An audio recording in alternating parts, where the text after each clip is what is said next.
আসসালামু আলাইকুম।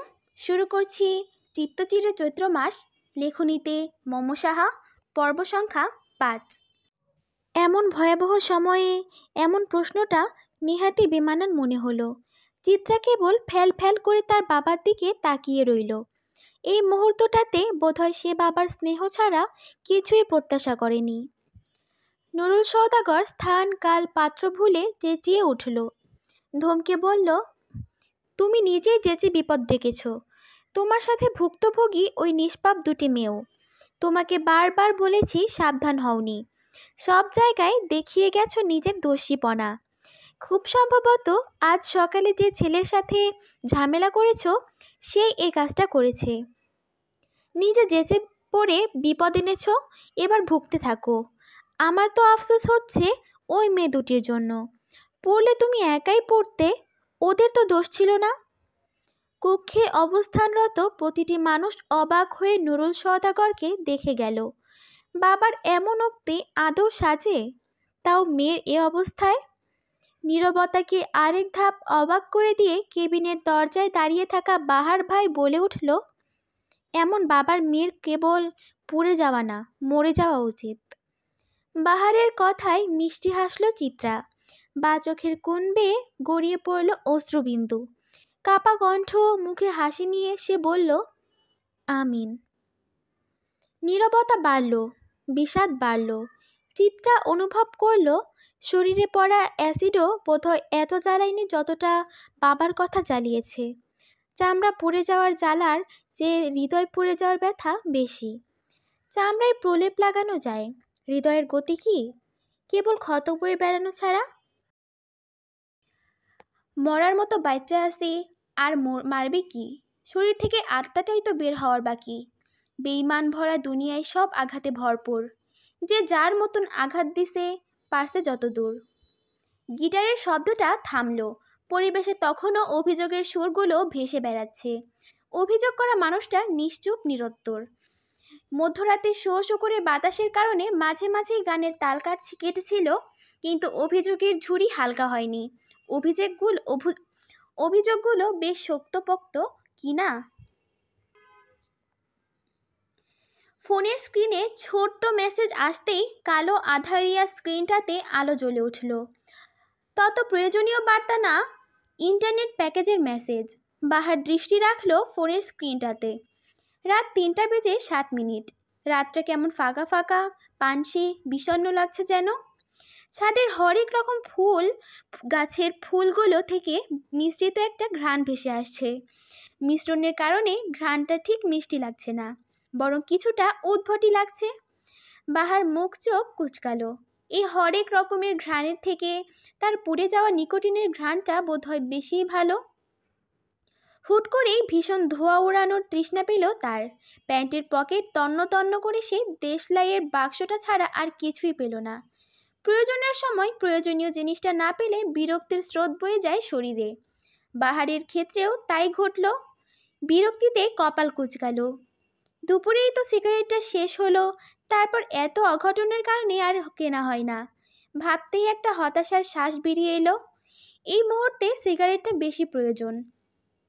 পানসে রাতটাকে ধোঁয়ায় উড়িয়ে দিলেই বিষণ্ণতা কিছুটা কমবে। এলোমেলো ঝাঁকড়া চুলগুলো থেকে চুইয়ে চুইয়ে পানি পড়ে যায়। জড়ানো টি শার্টটির অনেক অংশই ভিজে গেছে। সেদিকে খেয়াল দিল না বাহার, বরং আস্তে ধীরে পা ফেলে সিঁড়ি বেয়ে ছাদ থেকে নিচে চলে এলো। চিত্রাদের বাড়ির ছাদে যেতে হলে তাদের মেইন দরজার বাহিরে এসে সিঁড়ি বেয়ে যেতে হয়। সেই সুবাদে বলা যায় কে কখন ছাদে আসে তা একটা বুঝতে পারে না ঘরের ভেতরের লোকজন। ছাদ থেকে নেমে যেই না মেইন গেট পার হয়ে বাহিরে যেতে নিবে, তন্মধ্যেই চিত্রাদের বাড়ির বৃদ্ধ দারোয়ান বাহারকে ডাক দিল। বাহার চাচা, আম্মাজান গো, কি খবর? আপনি তো দেখে আইছেন, তাই না? যেতে যেতেও থেমে দাঁড়ালো বাহার। বয়সের ভারে কুঁচকে যাওয়া চামড়ার মানুষটার দিকে তাকালো। রাতের রাস্তার সোডিয়াম হলদেটে আলোয় লোকটার কালো কুচকুচে মুখটা চিরিক দিয়ে উঠল। বৃদ্ধ দারোয়ানের চোখের কোণে অশ্রুদের ভিড় চোখ এড়ায়নি বাহারের। বাহার অনেকটা এগিয়ে দাঁড়িয়েছিল বলে লোকটা থেকে বাহারের অবস্থান প্রায় ৭-৮ হাত। বাহার পিছিয়ে এলো, বৃদ্ধ দারোয়ানের বরাবর দাঁড়িয়ে প্রশ্ন করল, আপনি ঘুমাননি চাচা?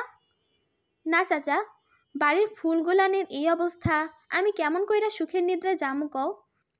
লোকটার কথায় বাহার কিঞ্চিত অবাক হলো। বাড়ির সামান্য দেহরক্ষী অবধি মেয়েগুলোর চিন্তায় ঘুমায়নি, অথচ সে দিব্যি এসে 1 ঘন্টা ঘুমিয়ে নিল। অদ্ভুত। কইলা না তো চাচা আম্মারা ভালো আছে? বাহার মুখ ছোট করল, বিরস মুখে উত্তর দিল, না চাচা, তত ভালো নাই।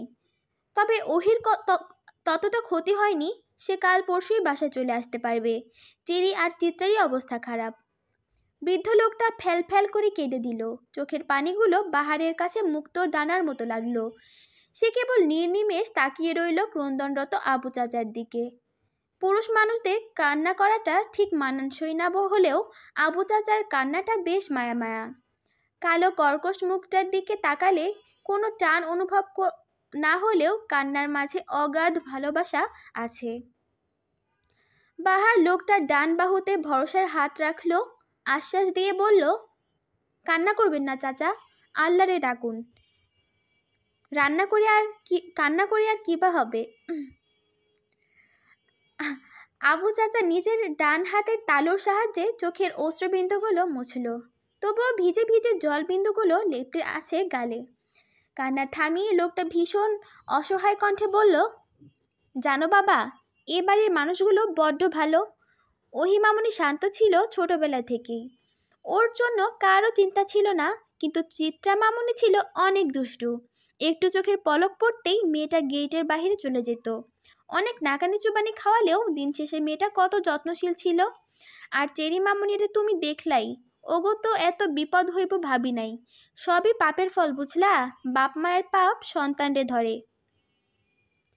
শেষের কথাটুকু বাহারের মনে দারুণ সন্দেহ জাগালো, কিন্তু সে প্রকাশ করল না, কারণ সে এতটুকু জানে আবু চাচা অনেক বিশ্বস্ত লোক।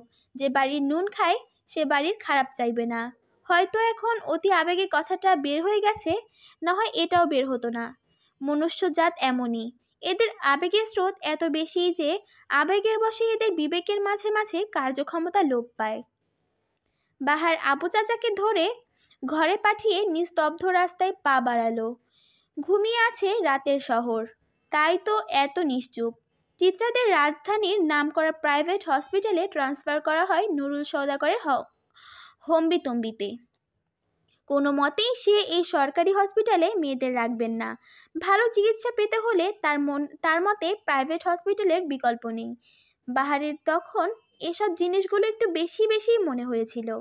যে বাবা মেয়ের বাঁচা মরা নিয়ে ভাবনা নেই, তার হসপিটালের পরিবেশ নিয়ে ভাবনাটা নেহাতি হাস্যকর মনে হলো। এমন গা জ্বালানো আদিক্ষেতা বাহারের ঠিক সহ্য হয়নি বলে সে রাত 11টার দিকেই চলে এসেছে।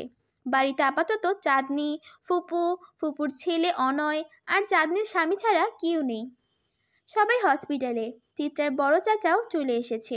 চিত্রার ছোট চাচাকেও জানানো হয়েছে, উনিও যত দ্রুত সম্ভব আবার আসার চেষ্টা করবে। চিত্রাদের এলাকায় এত রাতে অবশ্য কোনো দোকান খোলা নেই। বড়লোকের অভিজাত এলাকা কিনা। বাহার চুলগুলো ঝাঁকাতে ঝাঁকাতে একটা বিরক্তের শ্বাস ফেলল।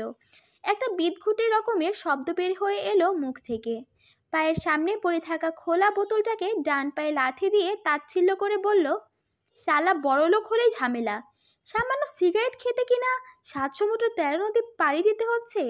সামান্য একটা সিগারেটই যদি না পাওয়া যায়, তবে তোদের এত বড় লোকই ভাবসাব দিয়ে কী লাভ? সিগারেট রাখে না ভদ্র এলাকা, অথচ এক একটা বড় বড় পার্টির নাম করে মদ খেয়ে টাল হয়ে থাকে। নারী নেশায় টাকা উড়ায়, সব রাতে করে। দিনেই এসব বড় লোকেরা সাধু সাজে। যত সব ফাউল লোকজন। আমাদের গরিবদের ধোয়া উঠানোর আনন্দটাও তাদের সহ্য হয় না। গরিবদের শখ আহ্লাদ খুশিতে লাথি মেরেই যেন এদের চিরসুখ।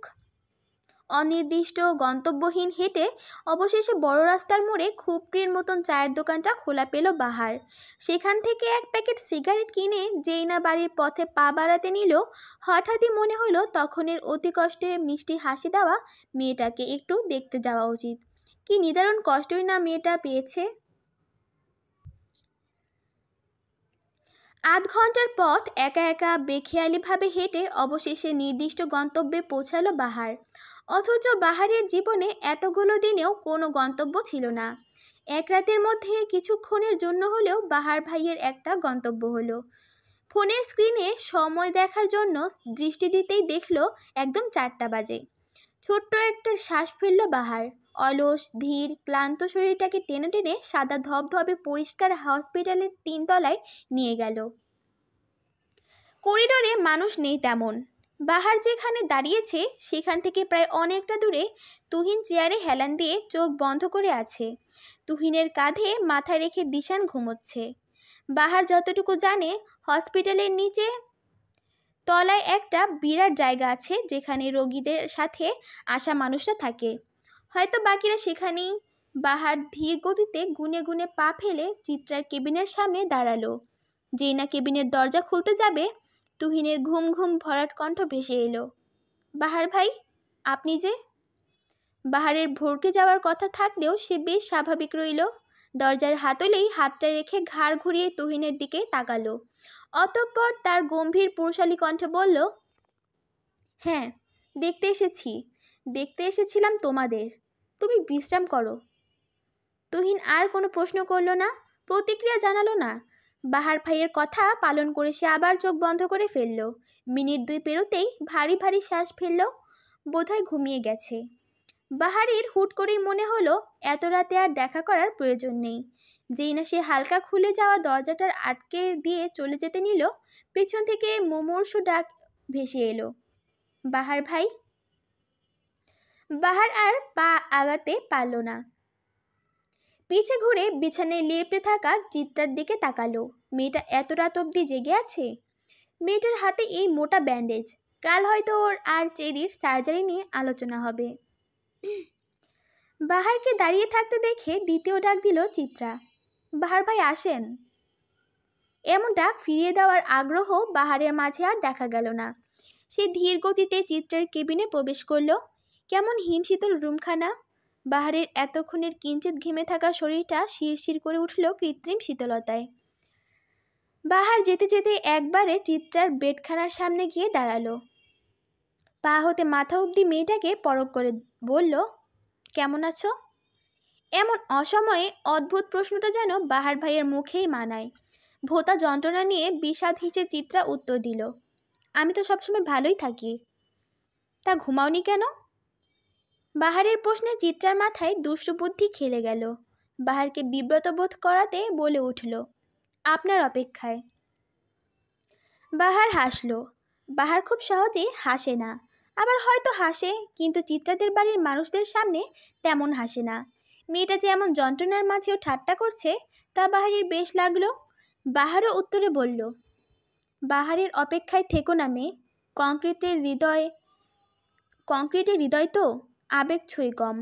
অঘোষিত অপেক্ষাদের পর মৃত্যু হবে। অথচ তুমি তো পুষ্পপ্রেমী, কাটায় কেন এত ঝোঁক? মিষ্টতা নিতে না হয় একটু একটু কাটার ঘা হলোই।